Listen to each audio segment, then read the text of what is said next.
ونعوذ بالله من شرور أنفسنا ومن سيئات أعمالنا من يهده الله فلا مضل له ومن يضلل فلا هادي له أشهد أن لا إله إلا الله وحده لا شريك له وأشهد أن محمدا عبده ورسوله يا أيها الذين آمنوا اتقوا الله حق تقاته ولا تموتن إلا وأنتم مسلمون يا أيها الناس اتقوا ربكم الذي خلقكم من نفس واحدة وخلق منها زوجها وبث منهما رجالا كثيرا ونساء واتقوا الله الذي تساءلون به والأرحام إن الله كان عليكم رقيبا يا أيها الذين آمنوا اتقوا الله وقولوا قولا سديدا يصلح لكم أعمالكم ويغفر لكم ذنوبكم ومن يطع الله ورسوله فقد فاز فوزا عظيما أما بعد فإن أصدق الحديث كتاب الله وخير الهدي هدي محمد صلى الله عليه وسلم وشر الأمور محدثاتها فإن كل محدثة بدعة وكل بدعة ضلالة وكل ضلالة في النار. Ayyuhal ikhwati fillah rahimani wa rahimakumullah, kaum muslimin jamaah salat maghrib yang dimuliakan Allah Subhanahu wa taala. Pada kesempatan kali ini insyaallah kita akan membaca sebuah kitab Raudhatul Anwar fi Sirati Nabiyil Mukhtar yang ditulis oleh Fadilatul Syekh Safiyur Rahman Al-Mubarakfuri. Jadi kitab ini berkaitan tentang sirahnya Nabi, perjalanan hidup Rasulullah Muhammad SAW dari sejak beliau lahir sampai wafatnya. Ini sangat penting sekali bagi kita sebagai umat Islam, harus mengetahui Nabi kita, Rasul kita Muhammad SAW, bagaimana jalan hidup beliau, sehingga dengan demikian kita bisa mencintai beliau, bisa mengikuti contoh-contoh yang beliau contohkan. Baik, kita mulai. Nama beliau adalah Muhammad sallallahu alaihi wasallam. Nasabnya atau keturunannya adalah keturunan yang mulia. Huwa akramu khalqillah. Beliau adalah ciptaan Allah Subhanahu wa taala yang paling mulia. Wa afdalu rusulihi, dan rasul yang paling utama di antara para rasul-rasul. Wa khatamu anbiya'ihi, dan penutup para nabi. Namanya Muhammad ibnu Abdullah ibni Abdul Muttalib ibni Hashim ibni Abdi Manaf ibni Qusay ibni Kilab ibni Murrah ibni Ka'ab ibni Lu'ay ibni Ghalib ibni Fihr ibni Malik ibni An-Nadr ibni Kinanah ibni Khuzaimah ibni Mudrikah ibni Ilyas ibni Mudar ibni Nizar ibni Ma'ad ibni Adnan. Ini adalah kakek-kakeknya Rasulullah Muhammad SAW. Sampai pada Adnan. Wa Adnan min dzurriyyat Ismail ibni Ibrahim. Dan Adnan ini termasuk keluarga dari keturunan Nabi Ismail bin Ibrahim alaihissalam. Jadi Rasulullah Muhammad SAW itu nasabnya kalau diurutkan ke atas itu sampai kepada Nabi Ismail, anaknya Nabi Ibrahim. Jadi Rasulullah Muhammad SAW adalah keturunannya Nabi Ibrahim. Ini merupakan ittifaq para ulama. Semua ahli sirah, para ulama menyatakan sepakat bahwa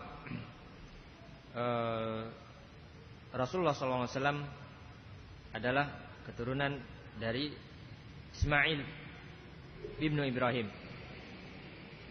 Akan tetapi yang diketahui secara pasti itu hanya sampai Adnan. Setelah Adnan ke atas itu tidak dikenal secara pasti, baik namanya maupun jumlahnya, berapa kakek-kakeknya lagi setelah Adnan itu. Nanti sampai kepada Ismail alaihissalam. Inilah beliau Rasulullah Muhammad sallallahu alaihi wasallam. Adapun ibunya, kalau tadi dari jalur bapaknya Muhammad bin Abdullah bin Abdul Muttalib bin Hashim bin Abdul Manaf bin Qusay bin Kilab dan seterusnya. Sekarang dari jalur ibu, yaitu ibunya bernama Aminah bintu Wahab.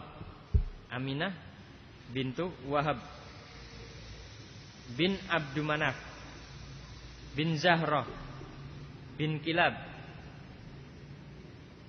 Nah, sampai pada Kilab,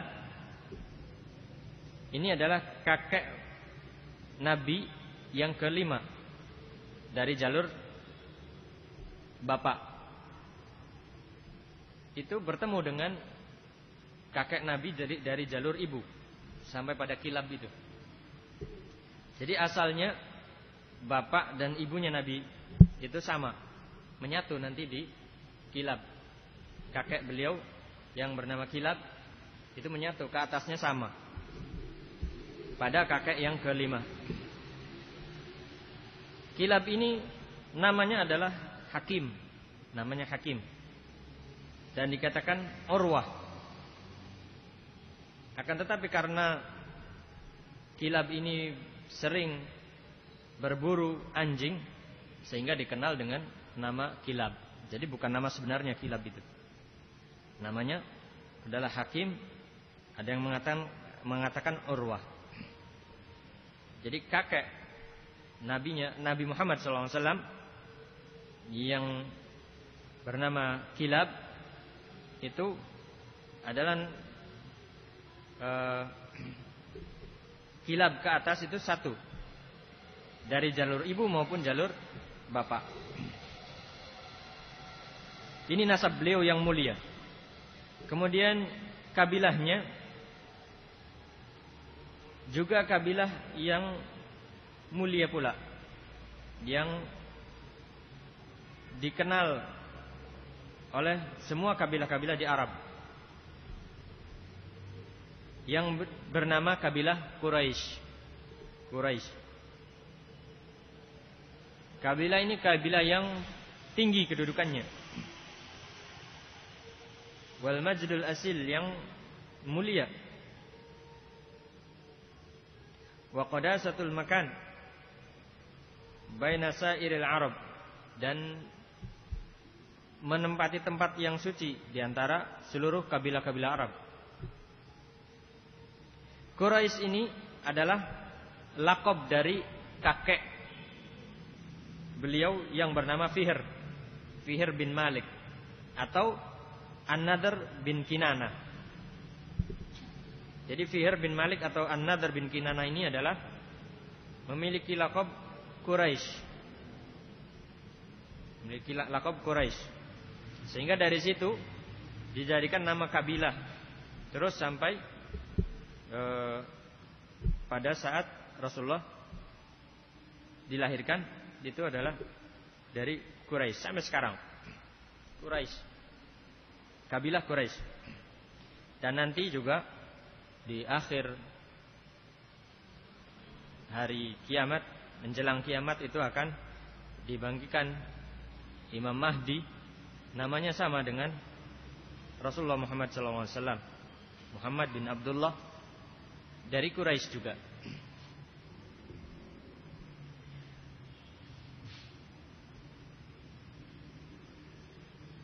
Dan semua kakek-kakek beliau ini adalah kabilah-kabilah ini adalah kabilah Quraisy ini adalah pemimpin dari kaumnya atau orang-orang yang mulia di zamannya. Jadi kakek-kakeknya beliau ini semuanya adalah pemimpin-pemimpin di kaumnya, di kabilahnya, di kabilah Quraisy. Terlebih lagi yang teristimewa adalah Qusay. Kakek beliau yang bernama Qusay. Kakek yang keempat. Kakek yang keempat. Nama aslinya Zaid. Zaid memiliki beberapa keistimewaan. Yang pertama, dia itu orang yang pertama kali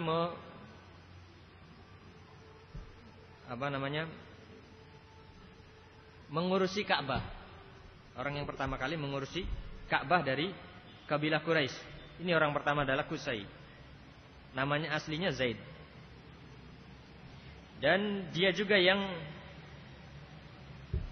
menghijab, memberikan hijab pada Ka'bah.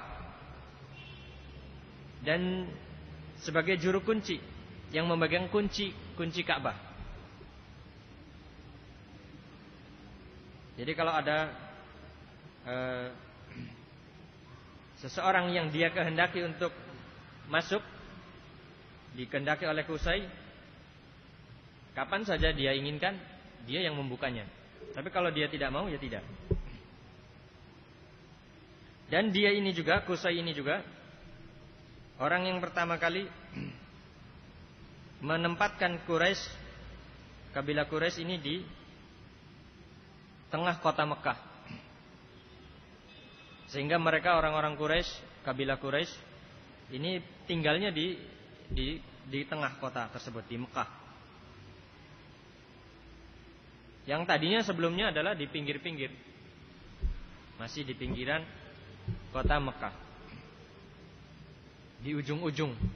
Tapi ketika Qusay ini, kakek beliau yang keempat, Qusay, nama aslinya Zaid, ini menempatkan kabilah Quraisy adalah kabilah yang paling mulia di antara kabilah-kabilah Arab, ditempatkan di tengah-tengah kota Mekah, di dekat Ka'bah, dan juga sekaligus yang mengurusi Ka'bah.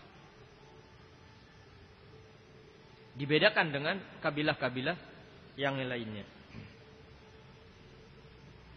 Dan keistimewaan lainnya dari Qusay ini, dia membuat siqayah dan rifadah. As-siqayah dan ar-rifadah. As-siqayah itu apa? Ma'un adbun min nabidhit tamr awil asl awiz zabib wa nahwihi. As-siqayah itu air yang segar yang dibuat dari perasan korma atau dicampur dengan madu dan juga zabib. Zabib itu anggur yang dikeringkan itu, kismis ya. Dan yang lainnya, jadi diperas semuanya jadi minuman.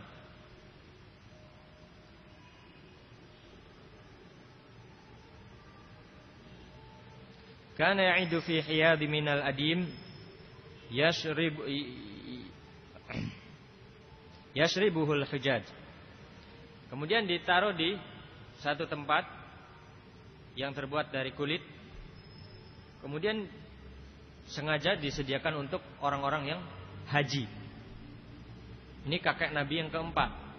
Ini sudah ada syariat haji sejak Nabi Ibrahim. Jadi sejak Nabi Ibrahim terus sudah ada syariat haji. Padahal Rasulullah masih belum lahir, masih 4 generasi lagi. Sudah membuat demikian. Membuat siqayah, air yang segar, perasan-perasan dari korma, dicampur dengan madu, dicampur dengan zabib, kemudian dihidangkan untuk orang-orang yang haji. Kemudian juga membuat ar-rifadah. Ar-rifadah itu ta'amun kana yasna'u lahum fil mausim. Makanan kana yusna'u lahum fil mausim. Makanan yang dibuat untuk mereka orang-orang yang haji. Khusus untuk orang yang haji. Ini pertama kali yang memiliki ide seperti ini adalah Qusay. Kemudian juga Qusay ini membangun satu rumah di sebelah kirinya Ka'bah. Rumah ini dikenal dengan Darun Nadwah. Darun Nadwah, yaitu sebagai tempat musyawarahnya orang-orang Quraisy, kabilah Quraisy. Jadi untuk menetapkan satu permasalahan apa saja, itu harus dimusyawarahkan di Darun Nadwah namanya, tempat untuk musyawarah.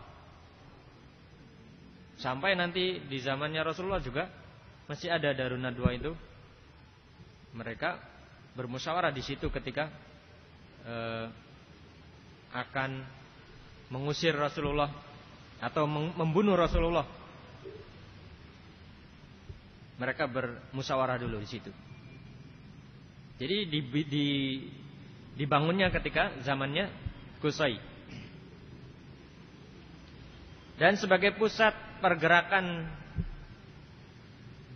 perkumpulan kabilah Quraisy. Dan juga tempat pernikahan.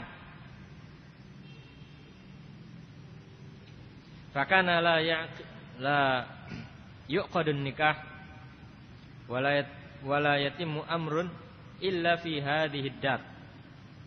Tidaklah diikatkan atau diakad, tidaklah akad nikah itu dilaksanakan kecuali di situ, di Darun Nadwah. Dan menetapkan suatu perkara semuanya ada di situ, di Darun Nadwah.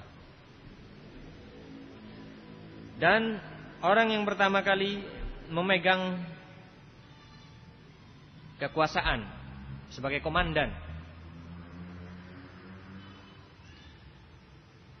dan yang memegang bendera ketika berperang, ini adalah Qusay. Di tangannya Qusay. Wa kana kariman wafiral akal. Orangnya mulia dan banyak akalnya gitu. Sahibu kalimatin nafidatin fi qaumihi. Orang yang memiliki ucapan yang bisa didengar oleh orang, tokoh lah, tokoh masyarakat. Ini Qusay. Ini keistimewaan dari Qusay, kakek Nabi yang keempat. Adapun keluarganya Rasulullah SAW, maka dikenal dengan keluarga Hashim, Al-Hashimiyah. Dinasabkan kepada kakeknya yang kedua, yaitu Hashim. Kakek yang pertama Abdul Muttalib, kemudian yang kedua Hashim. Ini dinasabkan kepada Hashim, keluarganya Nabi.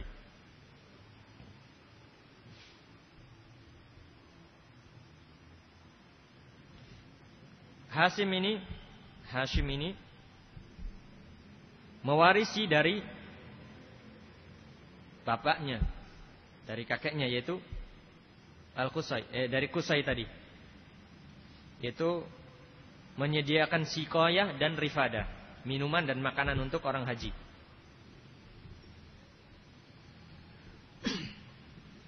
Kemudian Hashim mewariskan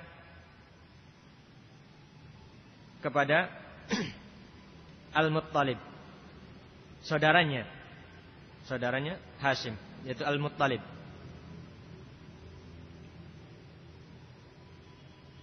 Kemudian diwariskan juga kepada anak-anaknya Hashim sampai datangnya Islam dalam keadaan demikian, yaitu menyediakan siqayah dan arifadah. Air yang jernih tadi dari perasan korma, kemudian makanan. Hashim ini adalah orang yang mulia, orang yang paling agung di zamannya. Kana yahshimul khubz, orang yang meremukkan roti. Yufattituhu fil lahm, kemudian dicampur dengan daging. Fayaj'aluhu tharidan, kemudian dijadikan semacam yang ada kuahnya, jadi sekental gitu. Makanan yang seperti syurba atau bubur lah begitu. Tsumma yatrukuhu ya'kulun nas, kemudian dia berikan kepada manusia, dia tinggalkan untuk manusia, sehingga dilakobi dengan Hashim, karena yang yahshimul khubz, yang meremukkan roti. Namanya bukan Hashim, namanya Amr. Nama aslinya Amr, karena dia meremukkan roti untuk disediakan kepada orang-orang, dicampur dengan daging, kemudian dibuat seperti bubur, sehingga dia dinamakan, dilakobi dengan Hashim, karena yahshimul khubz. Hashim ini juga yang pertama kali menetapkan adanya perjalanan rihlatas syita'i was shaif, perjalanan di waktu musim dingin dan perjalanan di waktu musim panas. Perjalanan musim dingin ke Yaman, sedangkan perjalanan musim panas ke Syam. Ini terjadi pertama kali pada zamannya Hashim. Dan dikenal juga dengan Sayyidul Batha, atau orang yang pemimpinnya padang pasir gitu. Orang yang sering melakukan perjalanan.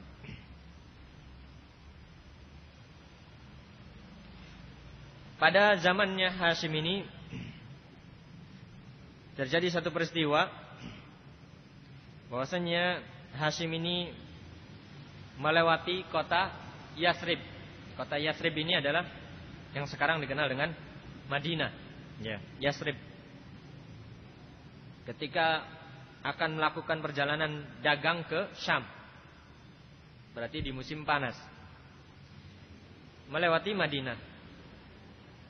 Kemudian di Madinah ini tinggal beberapa waktu di sana dan menikah dengan seorang wanita yang bernama Salma bintu Amr dari Bani Adi bin An-Najjar. Tinggal di situ beberapa waktu. Kemudian setelah selesai melakukan keperluannya, dia melanjutkan kembali perjalanan ke Syam. Sedangkan Salma dalam keadaan hamil. Kemudian qadarullah, Hashim ini meninggal di Gaza. Gaza itu di negeri Palestina. Ya masih Syam, kalau zaman dulu masih Syam namanya, di bumi Palestina. Jadi Hashim meninggal di sana. Sedangkan Salma akhirnya melahirkan seorang anak laki-laki di Madinah, dinamakan dengan Syaibah. Karena li syaibin fi ra'sihi, karena ada ubannya di kepalanya, sehingga dinamakan Syaibah. Orang anak kecil, bayi, ada ubannya, sehingga dinamakan Syaibah. Karena bapaknya sudah meninggal, maka anak kecil ini hidup dengan paman-pamannya dari jalur ibu. Karena paman-pamannya jalur bapak di Mekah, ya kan? Hashim kan orang Mekah. dan tidak mengetahui paman-pamannya yang berada di Mekah. Sampai sekitar umurnya 7 sinin, 7 tahun atau 8 sinin atau 8 tahun, barulah dia diberitahu tentang bahwa dia memiliki paman-paman di Mekah.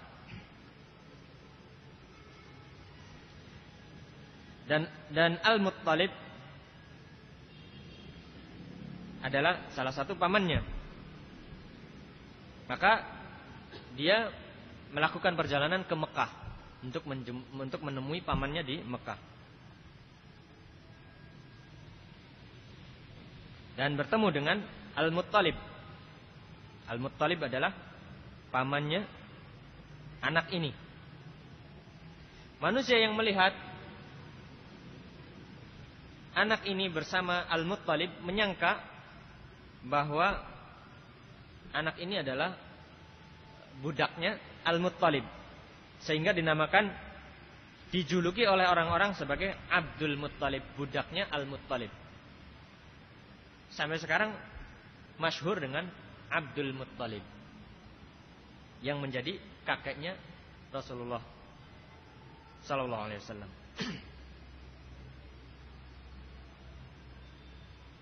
Jadi Abdul Muttalib adalah anaknya Hashim. Al-Muttalib sendiri adalah pamannya. Ya, pamannya Abdul Muttalib ini. Namanya aslinya siapa? Syaibah. Ya. Hashim ini adalah orang yang ajmaluhum wa a'dhamuhum qadra. Orang yang termasuk tampan dan agung kedudukannya di Quraisy.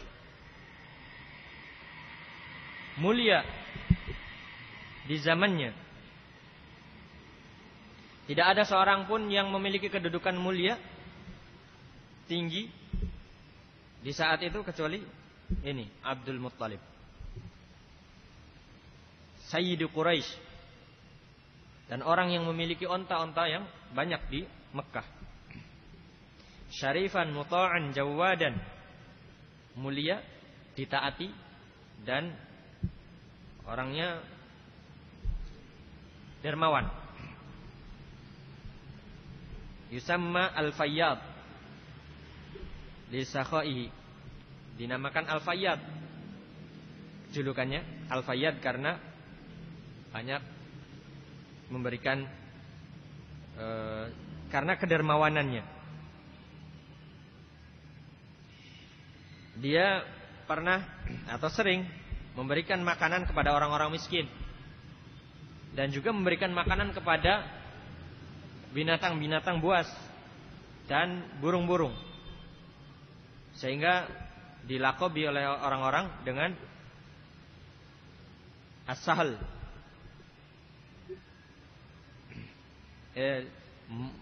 mut'imun nas fis sahl wal wuhush wat tuyur fi ru'usil jibal.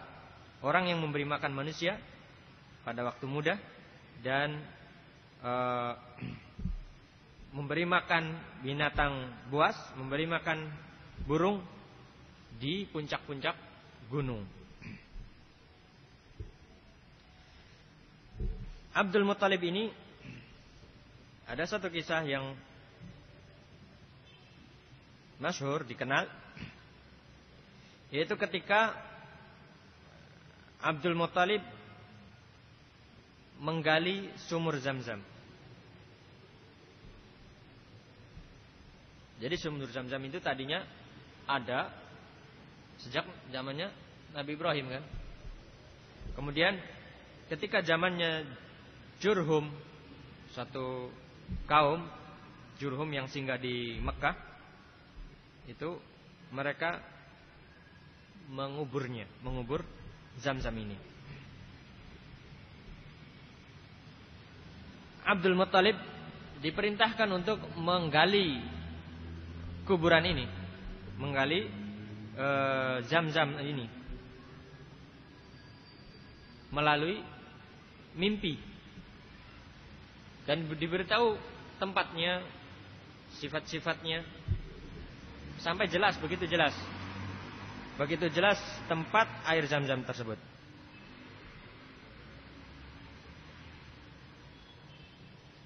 Kemudian di zaman Abdul Muttalib juga terjadi pasukan gajah. Pasukan gajah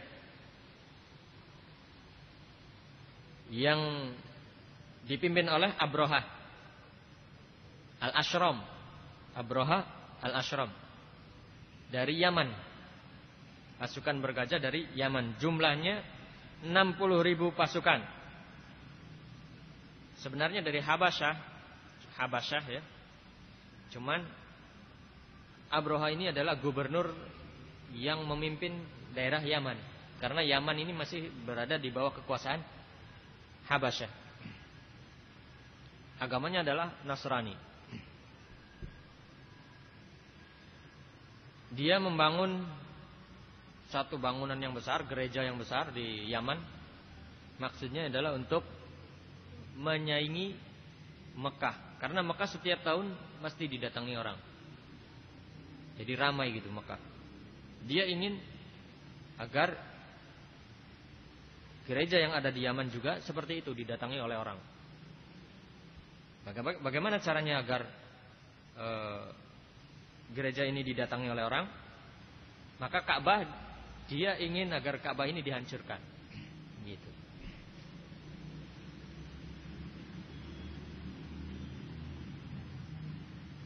Dia datang bersama 60.000 pasukan. Dan sebagiannya ada yang menunggangi gajah. Ketika sampai di lembah Wadi Muhsir antara Musdalifah dan Mina, ada lembah di situ. Maka Allah Subhanahu wa taala mengutus burung ababil yang melempar mereka dengan batu-batu dari neraka, min sijil. Faja'alahum ka'asfim ma'kul, dan menjadikan mereka yang dijatuhi dengan batu-batu itu seperti asfin ma'kul, seperti daun-daun yang dimakan ulat pada bolong. Itu terjadi sebelum lahirnya Nabi sallallahu alaihi wasallam, kurang lebih 2 bulan. 2 bulan sebelum lahirnya Rasulullah Muhammad sallallahu alaihi wasallam. Adapun bapaknya beliau, bapaknya Rasulullah sallallahu alaihi wasallam, namanya adalah Abdullah. Fakana ahsanu auladi Abdul Muttalib. Abdullah ini adalah orang yang paling baik di antara anak-anaknya Abdul Muttalib. Orang yang paling disukai oleh mereka, saudara-saudaranya dan juga bapaknya. Dan dinamakan dengan Az-Zabih, karena Az-Zabih itu orang yang disembelih. Karena Abdul Muttalib, bapaknya Abdullah atau kakeknya Rasulullah, itu ketika menggali sumur Zam-Zam, maka orang-orang Quraisy yang lain itu tidak suka atau berusaha untuk menggagalkannya. Maka dia bernadar, Abdul Muttalib ini bernadar, kalau saya memiliki 10 anak laki-laki dan mereka masih mencegahku, sungguh saya akan menyembelih salah satu dari mereka. Nah, ketika sudah sempurna anaknya 10 orang anak, maka akhirnya Abdul Muttalib ini melaksanakan nadarnya, yaitu akan menyembelih salah satu dari anaknya yang 10. Bagaimana caranya? Itu dengan mengundi siapa yang akan disembelih. Setelah diundi, Yang keluar adalah Abdullah. Fawaqa'atil qar'atu ala Abdillah. Maka pergilah ke Ka'bah untuk menyembelihnya. Maka orang-orang Quraisy melarangnya. Lebih-lebih saudara-saudaranya Abdul Muthalib. Lebih-lebih paman-pamannya. Kemudian akhirnya ditebus dengan 100 ekor onta. Satu orang itu ditebus dengan 100 ekor onta. Jadi nyawanya satu orang itu ditebus dengan 100 ekor onta. Sehingga dengan demikian maka Nabi Muhammad SAW dikatakan dengan Ibnu Dzabihain, anaknya dua orang yang disembelih. Yang pertama adalah Ismail alaihissalam, disembelih oleh Nabi Ibrahim, kemudian diganti dengan domba. Yang kedua adalah Abdullah, bapaknya beliau sallallahu alaihi wasallam, yang akan disembelih oleh kakeknya karena dia bernadar seperti itu. Kemudian akhirnya ditebus sehingga dinamakan Ibnu Dzabihain, anaknya dua orang yang disembelih. Atau juga dikatakan Ibnul Mufdiyain, anaknya dua orang yang ditebus. Fudiya Ismail alaihissalam bikibas. Ismail alaihissalam ditebus dengan kambing kibas, domba. Adapun Abdullah ditebus dengan 100 ekor onta. Kemudian Abdul Muttalib memilih untuk anaknya Abdullah seorang perempuan, Aminah bintu Wahab, untuk dijadikan sebagai istri. Aminah bintu Wahab ini seorang wanita yang mulia, wanita yang mulia di orang-orang Quraisy, kalangan Quraisy. Kedudukannya sangat tinggi. Bapaknya Wahab adalah pemimpin Bani Zuhrah. Nasabnya mulia dan kedudukannya sangat tinggi. Maka akhirnya dikhitbah, dipinang dan dinikahkan. Kemudian Abdullah tinggal di Mekah sampai akhirnya Aminah bintu Wahab ini hamil. Hamilnya adalah hamil Rasulullah SAW. Setelah beberapa waktu, Abdul Muttalib mengutus Abdullah ini, anaknya, ke Syam untuk berdagang. Namun qadarullah, ketika sampai di Madinah, Abdullah ini meninggal dunia. Meninggal dunia bukan berangkatnya, ketika pulangnya, raji'an minas Syam. Ketika pulang dari Syam, itu meninggal dunia. Kemudian dikubur di sana, di Darun Nabighah Ad-Dibyani. Wadzalika qabla wiladatihi sallallahu alaihi wasallam alal ashah. Itu sebelum lahirnya Rasulullah sallallahu alaihi wasallam. Sehingga Rasulullah sallallahu alaihi wasallam lahir dalam keadaan yatim. Bapaknya Abdullah sudah meninggal. Allah taala alam bissawab. Insyaallah kita lanjutkan pada kesempatan berikutnya. Jadi insyaallah hari Senin pada maghrib adalah Sirah Nabawiyah. Wassallallahu ala nabiyyina Muhammad. Subhanakallahumma bihamdika asyhadu an la ilaha illa anta astaghfiruka wa atubu ilaik. Alhamdulillahirabbil alamin.